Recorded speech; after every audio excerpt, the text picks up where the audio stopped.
Tai gerai, dabar aš turiu klausimą, tai tas sijas čia jūs patys sukonstravot?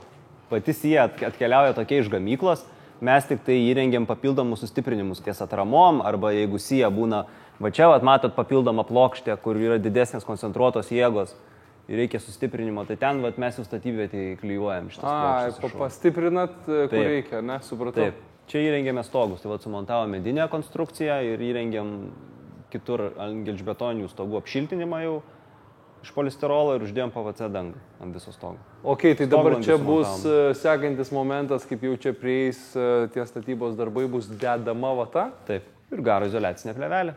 Tai dvitėjinė sija nėra jau tokia ir nepatogi šildymo klausimam, jeigu tu pasiruoši iš anksto.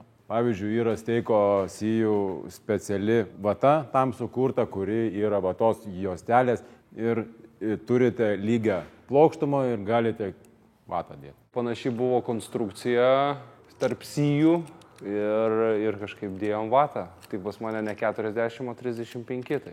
Biškai trūksta. Taip pat trūksta, bet aš nejaučiu, kad trūktų. Ką žinau, man gerai viskas.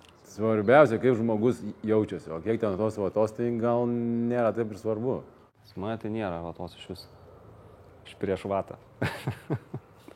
Pas Marijų nežinau. Pas Justiną polisterolas, naujoviškas namas su plokščių stogu. O pas mane yra senas namas, tai yra ant fasado vata, o ant stogo nėra vatos, tiesiog sena perdanga, kokia yra, tokia yra.